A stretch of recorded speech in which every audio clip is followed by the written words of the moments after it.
video, we're going to discuss about the preamble. First of all, what is preamble? Preamble can be called as an introductory statement about the document which explains its objectives and the goals. Here, the preamble explains about the objectives and the goals of the Constitution. Okay. And talking about its origin, it can be traced back to the objectives resolution which was adopted in Constituent Assembly.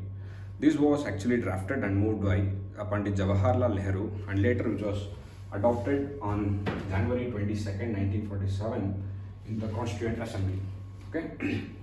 Moving further, when someone reads the preamble, we have to grasp few ideas from it. Okay, what are those things which we can infer from the preamble is the source of the Constitution.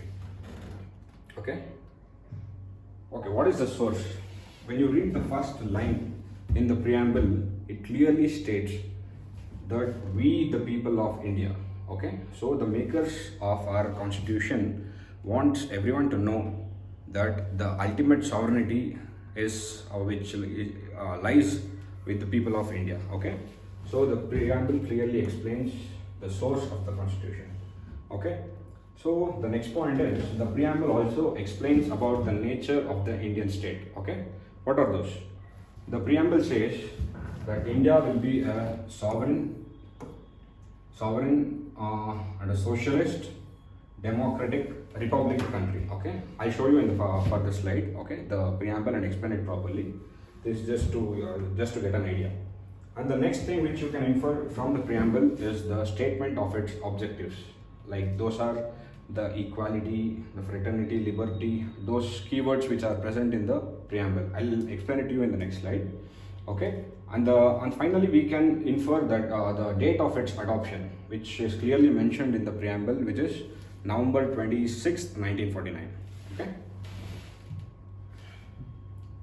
Here we go. Firstly, I told you the source, okay, which is, I explained you, we the people of India, okay. Then again, the nature of the Indian state, I told you, it will be a sovereign, socialist, secular and democratic republic. I hope there is no necessity to explain these keywords, okay. And the objectives of the Constitution are clearly mentioned in the preamble. Those are securing justice socially, economically and politically, and securing liberty, equality and to promote fraternity, and to ultimately achieve unity and integrity in the nation. Okay, and the final thing is the date which it was adopted, which is November 26, 1949.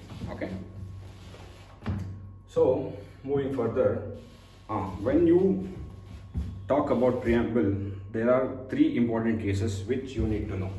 Okay, these are, the first one is the Berbari Union case. Okay, in this case the Supreme Court clearly held that the preamble cannot be considered as a part of the Constitution. Okay, it also made a beautiful statement saying that preamble can be used as a key to open the minds of the makers of the Constitution. Okay, so here it held that preamble cannot be considered as a part of the Constitution. Again, the very famous Kesavar and the Bharati case. In this case, the Supreme Court held that preamble can be considered as a part of the Constitution. Okay, because preamble can be used to interpret a very important provisions and statutes. Okay, so in Kesavan and the Bharati case, it reversed its judgment. Okay, the same principle was again withheld. Okay, in the Union Government versus LIC of India case, where again it mentioned that it stated that the preamble can be considered as a part of the Constitution. Okay, then apart from this, you need to know whether the preamble was amended or not. Okay, and talking about amendment, preamble was amended only once, has been amended only once till now, that is in the 42nd Amendment Act, okay, of 1976. Here in this amendment, three new terms were added, that is socialist, secular, and integrity. These three new terms were added through the 42nd Amendment Act. Okay, I hope this video will be helpful to you. Thank you.